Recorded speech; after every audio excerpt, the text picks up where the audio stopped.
Escape by Night, a Civil War Adventure by Lori Myers. Chapter 11. The Branded Hand. Tommy and Samson entered the sanctuary by the side door. Red was a few rows over, sitting beside an older man holding his hand. Red spotted Tommy and slipped away to the side door. They stepped outside onto the stone steps, and Red took a deep breath. "Fresh air smells good," he said. Then he saw Tommy's face. "What's wrong?" "There are a lot of soldiers coming in tomorrow, some from Mississippi. I'll leave tonight. We're close to South Carolina, aren't we? I know some people there who'll get me to north." Tommy frowned. "You'll have to cross the Savannah River to get to South Carolina, and it's too dangerous to swim." "Is there a bridge?" "Yes, there's a footbridge, but it's upriver, and they started guarding it a couple months ago." "What about railroad trestles?" "There are two. They're covered so you could cross without being seen, but you have to get to the river first." Tommy's heart beat faster. Red would have to cross every main street in Augusta: Green Street, Broad Street, and Reynolds Street. "I'll take you," Tommy said. "No, I don't want you to get into trouble. It's enough that you're not turning me in." "You can't make it by yourself," Tommy said. "You've never been to Augusta before. It'll be dark. You might run into trouble or get lost." "I don't know," Red said. "I know yards to cut through," Tommy said, feeling more certain than ever. "I can take you as far as St. Paul's Church. It's right beside the river." "I'll need clothes and food." "I can bring them," Tommy offered. "Can you meet me at 8? "Yes.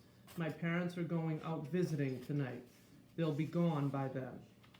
"Good. I'll be waiting." A gentle breeze blew by, and for a moment it felt like their problems floated away. Red pulled his commonplace book from his pocket.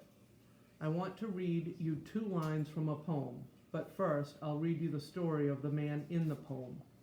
Red found the page he was looking for. A man, Jonathan Walker, who lived in Florida, moved his family to Massachusetts so his children would not be raised in the poisonous environment of slavery. He emphasized the word poisonous, and Tommy wondered if Red thought Augusta was a poisonous environment. Mr. Walker returned to Florida for a visit, and some slaves he knew who had been members of his church asked if they could go back to Massachusetts with him. He consented, and they left in a sailboat. They were 2 weeks out when a southern ship caught them.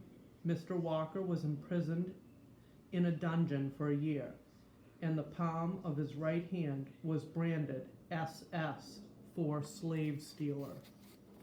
Tommy turned his own hands over and stared at the palms. The poem is called "The Branded Hand" by John Greenleaf Whittier. These lines are my favorite. "Then lift that manly right hand, bold plowman of the wave. Its branded palm shall prophesy salvation to the slave." The story was as compelling as the Covenanters. "Is he alive?" Tommy asked. "Yes, and he travels around giving speeches and showing off his hand. Lots of famous people come to Augusta on the train. Do you think he might come here?" Tommy asked. "I don't think Mr. Walker would be welcomed." Red lowered his voice. "Someone else is coming with me tonight."